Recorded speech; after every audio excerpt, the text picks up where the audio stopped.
Hello friends, welcome to let's quiz. आज के इस वीडियो में हम लोग देखेंगे यूपी ट्रिपल एससी एग्ज़ाम 2023। इसके बाद आपका जो यहाँ पे 28-29 अक्टूबर को होने वाला है एग्ज़ाम, तो आपके लिए ये टॉपिक बहुत ही इम्पोर्टेंट होने वाला है। इससे पहले मैंने आपको हड़प्पा सभ्यता यानी सिंधु सभ्यता के बारे में बताया, फिर वैदिक काल के बारे में बताया, फिर गौतम बुद्ध जैन, फिर जैन धर्म में, फिर मौर्य वंश में और गुप्त वंश में। तो यहाँ पे सब कुछ हम इस वीडियो में प्रैक्टिस सेट करने वाले हैं जो आपके एग्जाम के लिए मोस्ट इंपॉर्टेंट होगा। तो वीडियो को बिना स्किप किए आप सारे क्वेश्चन को अच्छे से लर्न करें, जिससे आपके एग्जाम के लिए मोस्ट इंपॉर्टेंट होगा। ठीक है, तो वीडियो को यहाँ पे लाइक कर दीजिए, चैनल को सब्सक्राइब कर दीजिए, बेल आइकन प्रेस कर दीजिए, जिससे आपको नेक्स्ट वीडियो का नोटिफिकेशन मिलता रहे। तो चलिए हम लोग पहले वीडियो को स्टार्ट करते हैं। आज का पहला क्वेश्चन हमारा क्या बनता है इस वीडियो का। पहला क्वेश्चन ये है, खगोलविद वराहमिहिर और कवि कालिदास किसके दरबार का हिस्सा है? तो option A Vikramaditya, option B Bimbisara, option C Bindusara, option D Prithviraj Chauhan. तो खगोलविद वराहमिहिर और कवि कालिदास किसके दरबार का हिस्सा था? यहाँ पे ये क्वेश्चन आपसे पूछा है। देखिए यहाँ पे यूपीएसएससी युवा कल्याण एवं विकास दल अधिकारी परीक्षा में 2018 में ये क्वेश्चन पूछा था गुप्त वंश से। देखिए इससे पहले मैंने आपको जो हड़प्पा सभ्यता से सबसे ज़्यादा क्वेश्चन पूछा है, तो आप हड़प्पा सभ्यता यानी सिंधु सभ्यता अच्छे से पढ़ के जाइएगा। वैदिक काल भी आपसे पूछा है, गौतम बुद्ध के बारे में, लेकिन जैन धर्म से बहुत कम क्वेश्चन आपको देखने को मिला है। जैन धर्म में मात्र सिर्फ ओनली 4 क्वेश्चन आपको, तो इससे आपको आइडिया पता चल जाता है कि जैन धर्म में बहुत कम ही क्वेश्चन बनता है। ठीक है, तो यहाँ पे आप बताइए इसका राइट आंसर क्या होगा। तो इसका राइट आंसर होगा जो खगोलविद वराहमिहिर और कवि कालिदास के दरबार का हिस्सा था, तो इसका राइट आंसर हुआ ऑप्शन नंबर यहाँ पे ए विक्रमादित्य। अब हम चलते हैं, हमारे नेक्स्ट क्वेश्चन हुआ। यहाँ पे देखिए एक्सप्लेन भी देख लेते साथ साथ में। यहाँ पे देखिए खगोलविद वराहमिहिर और कवि कालिदास सम्राट चंद्रगुप्त द्वितीय विक्रमादित्य के 9 रत्नों में से थे। गुप्त सम्राट चंद्रगुप्त द्वितीय को विक्रमादित्य के नाम से भी जाना जाता है, और कालिदास वराहमिहिर के अलावा यहाँ पे अमर सिंह, धन्वंतरि, घटकर पर, छपकड़क, शंकु, वररुचि तथा बेताल भट्ट नवरत्नों में शामिल था। देखिए ये सब आप नाम भी नोट कर लीजिए, जिससे क्या होता है कि कभी कभी पूछ लेता है कि यहाँ पे नवरत्नों में से कौन कौन से हैं या फिर कौन कौन से नहीं है, ये क्वेश्चन भी पूछ लेता है। तो चलिए नेक्स्ट क्वेश्चन पे, हमारा नेक्स्ट क्वेश्चन ये है, क्वेश्चन नंबर 2। अभिज्ञान शकुंतलम में किताब के लेखक कौन है? अभिज्ञान शकुंतलम किताब के लेखक कौन है?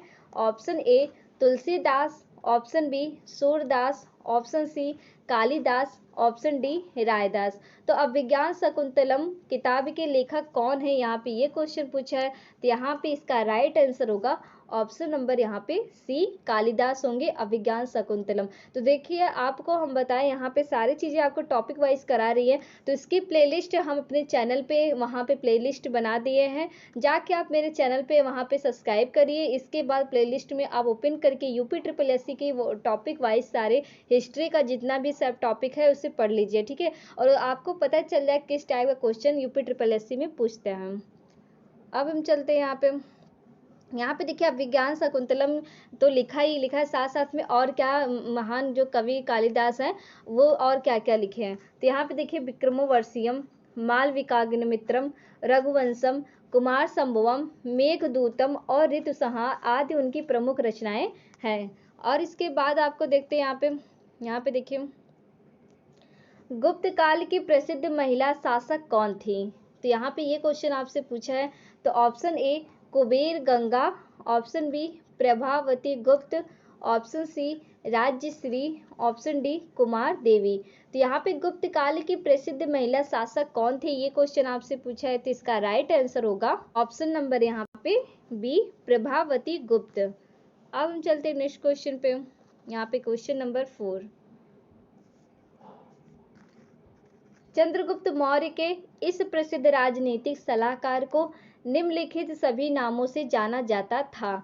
इसके अलावा यहाँ पे और किसे नहीं जाना था? तो यहाँ पे देखिए option A Chanakya, option B Vishnugupta, option C Kautilya, option D Samudragupta. तो यहाँ पे इसका राइट आंसर क्या होगा, ये क्वेश्चन आपसे पूछा है। तो इसका राइट आंसर होगा ऑप्शन नंबर यहाँ पे डी समुद्रगुप्त। अब चलते हैं नेक्स्ट क्वेश्चन पे। क्वेश्चन से पहले एक्सप्लेन देख लेते हैं। कौटिल्य अथवा चाणक्य अथवा विष्णुगुप्त एवं राजनीतिज्ञ एवं चंद्रगुप्त मौर्य के महामंत्री के रूप में प्रसिद्ध थे। इनका यहाँ पे व्यक्तिवाचक नाम विष्णुगुप्त, स्थानीय नाम चाणक्य तथा गोत्र नाम कौटिल्य कुटिलीय तथा था। इन्होंने चंद्रगुप्त मौर्य के साथ मिलकर मौर्य साम्राज्य की स्थापना की थी। देखिए यहाँ पे इस तरीके से ये है। और इसके बाद देखिए अब टॉपिक आता है हर्षवर्धन। तो देखिए हम यहाँ बहुत सारे टॉपिक देखिए, तो इसलिए यहाँ पे ज़्यादा क्वेश्चन देखिए आपको पता चल गया 4 ही क्वेश्चन यहाँ आज गुप्त वंश से भी क्वेश्चन ज़्यादा पूछा नहीं गया है। तो आपको पता चल जाएगा गुप्त वंश हो गया, जैन धर्म हो गया, ये इससे बहुत ही कम क्वेश्चन आते हैं, बस कुछ कुछ फैक्ट क्वेश्चन देखने को आपको मिलेगा। तो चलिए अब हम हर्षवर्धन के बारे में यहाँ पे देखते हैं कितने क्वेश्चन यहाँ पे बनता है। तो इस हर्षवर्धन के पहला क्वेश्चन ये बनता है इस टॉपिक से, कन्नौज से पूर्व हर्षवर्धन कहाँ का शासक था? Option A Kaushambi, option B Kushinagar, option C Shravasti, option D Thaneshwar. तो यहाँ पे कन्नौज से पूर्व हर्षवर्धन कहाँ का शासक था, ये क्वेश्चन आपसे पूछा है। तो इसका राइट आंसर होगा ऑप्शन नंबर यहाँ पे डी थानेश्वर। अब हम चलते हैं हमारे नेक्स्ट क्वेश्चन पे। क्वेश्चन नंबर यहाँ पे देखिए 2 हर्षवर्धन टॉपिक से। हर्षवर्धन ने 5 इंडीज को अपने नियंत्रण में लिया, इनमें से कौन सा 5 इंडीज थे? ऑप्शन ए पंजाब, कन्नौज, बंगाल, बिहार और जयपुर, ऑप्शन बी पंजाब, कन्नौज, बंगाल, बिहार और उड़ीसा, ऑप्शन सी पंजाब, कन्नौज, बंगाल, उत्तर प्रदेश और उड़ीसा, ऑप्शन डी राजस्थान, कन्नौज, बंगाल, बिहार और उड़ीसा।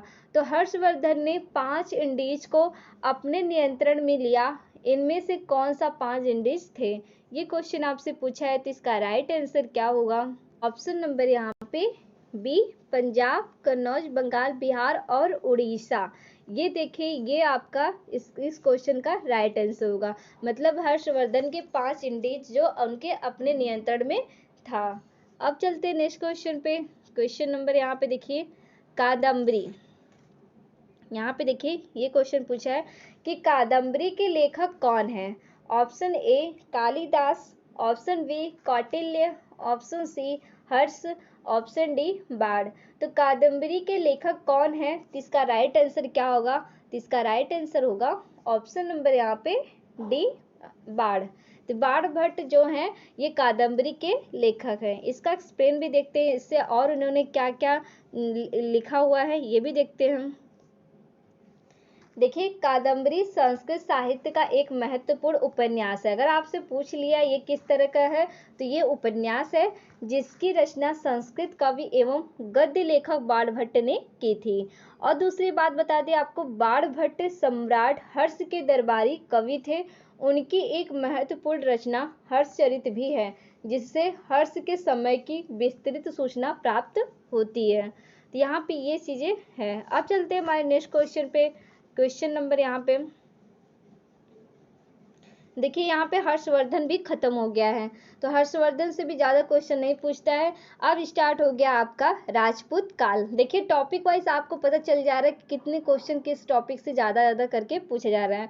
तो राजपूत काल से स्टार्ट हो गया। इसका पहला क्वेश्चन ये बनता है, यहाँ पे देखिए पहला क्वेश्चन है, कौन सा साहित्य संगम साहित्य के रूप में प्रसिद्ध है? ऑप्शन ए तमिल साहित्य, ऑप्शन बी वैदिक साहित्य, ऑप्शन सी उर्दू साहित्य, ऑप्शन डी संस्कृत साहित्य। कौन सा साहित्य संगम साहित्य के रूप में प्रसिद्ध है? राइट आंसर होगा ऑप्शन नंबर यहाँ पे ए तमिल साहित्य, जो कि संगम साहित्य के रूप में प्रसिद्ध है। हमारा नेक्स्ट क्वेश्चन हुआ, प्रसिद्ध विरूपाक्ष मंदिर कहाँ अवस्थित है? Option A Srikalahasti, option B Tirupati, option C Hampi, option D यहाँ पे भद्राचलम। यानी प्रसिद्ध विरूपाक्ष मंदिर कहाँ अवस्थित है, ये क्वेश्चन आपसे पूछा है। तो इसका राइट आंसर होगा ऑप्शन नंबर यहाँ पे सी हम्पी। इसके बाद हम देखेंगे ये कहाँ पे है। तो प्रसिद्ध विरूपाक्ष मंदिर कर्नाटक के हम्पी में अवस्थित है। देखिए कर्नाटक के हम्पी में अवस्थित है। भगवान शिव को यह मंदिर समर्पित है। यह मंदिर तुंगभद्रा नदी पे, मतलब कौन सी नदी जो विरूपाक्ष मंदिर है वो कौन सी नदी पे है, तो ये तुंगभद्रा नदी के दक्षिणी किनारे पर स्थित है। हम्पी विजयनगर राज्य की राजधानी है। तो यानी हम्पी कहाँ का है, तो ये कर्नाटक का है और हम्पी विजयनगर राज्य की राजधानी है यहाँ पे। दूसरी बात, ये विरूपाक्ष अगर आपसे पूछ लिया ये कौन सी नदी पर है, तो ये तुंगभद्रा नदी पर है। और ये कौन सा मंदिर किस भगवान की है, तो भगवान शिव को ये समर्पित है। तो देखिए यहाँ से कितने क्वेश्चन आपके बन जाते हैं। तो चलिए हमारे नेक्स्ट क्वेश्चन ये देखते हैं। क्वेश्चन नंबर 3 जो राजपूत काल से है। क्वेश्चन नंबर यहाँ पे 3, सिंचाई के लिए 16 मील लंबी चोल झील का निर्माण इनमें से किस चोल शासक ने करवाया था? ऑप्शन ए राजेंद्र प्रथम, ऑप्शन बी राजराज प्रथम, option C Adhiraja, option D इनमें से कोई नहीं। तो सिंचाई के लिए 16 मील लंबी चोल झील का निर्माण इनमें से किस चोल शासक ने यहाँ पे करवाया था? ये क्वेश्चन आपसे पूछा जो यूपी SSSC चकबंदी लेखपाल यहाँ पे परीक्षा 2015 में ये क्वेश्चन पूछा गया था आपका। तो इसका राइट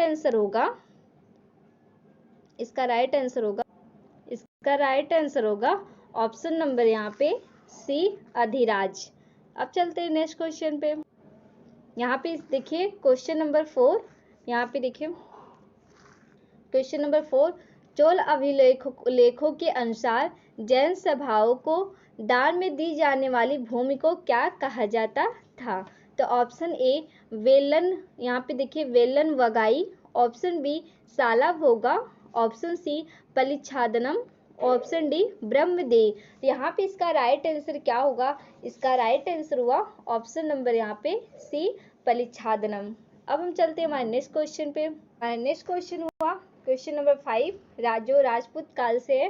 पाल वंश का पहला शासक कौन था? Option A Devapala, option B Ramapala, option C Gopala, option D Mahipala. तो पाल वंश का पहला शासक कौन था ये क्वेश्चन आपसे पूछ रहा है। तो इसका राइट आंसर होगा ऑप्शन नंबर यहाँ पे सी गोपाल। अब चलते हैं नेक्स्ट क्वेश्चन पे। क्वेश्चन नंबर यहाँ पे देखिए 6, पाल साम्राज्य भारत के किस हिस्से से संबंधित है? ऑप्शन ए पश्चिमी, ऑप्शन बी पूर्वी, ऑप्शन सी दक्षिणी, ऑप्शन डी उत्तरी। तो पाल साम्राज्य भारत के किस हिस्से से संबंधित है ये क्वेश्चन आपसे पूछा है। तो इसका राइट आंसर होगा ऑप्शन नंबर यहाँ पे बी पूर्वी। तो पूर्वी पाल साम्राज्य भारत के हिस्से से संबंधित है। हमारा नेक्स्ट क्वेश्चन हुआ 12वीं शताब्दी के आरंभ में दिल्ली पर किसका शासन था? ऑप्शन ए तोमर वंश, ऑप्शन बी खिलजी वंश, ऑप्शन सी सैयद वंश, ऑप्शन डी तुगलक वंश। तो 12वीं शताब्दी के आरंभ में दिल्ली पर किसका शासन था ये क्वेश्चन आपसे पूछा है। तो इसका राइट आंसर होगा ऑप्शन नंबर यहाँ पे ए तोमर वंश। एक मिनट, इसका राइट आंसर हुआ ऑप्शन नंबर यहाँ पे ए तोमर वंश। देखिए अब हमारा दूसरा टॉपिक स्टार्ट हो जाता है प्राचीन भारत विविध। देखिए इस वीडियो में मैंने 2-3 टॉपिक कराया, आपको पता चल गया होगा सबसे ज़्यादा क्वेश्चन कहाँ से पूछा जा रहा है। तो प्राचीन भारत विविध ये मैं नेक्स्ट वीडियो में आपको यहाँ पे क्वेश्चन लेके आऊँगी। तो अगर आप मेरे चैनल पर नए हैं तो प्लीज़ वीडियो को लाइक कर दीजिए, चैनल को सब्सक्राइब कर दीजिए, बेल आइकन प्रेस कर दीजिए जिससे आपको नेक्स्ट वीडियो का नोटिफिकेशन मिलता रहे। तो मिलते हैं हम लोग चलो नेक्स्ट वीडियो में ये प्राचीन भारत विविध के साथ। Thank you for watch video.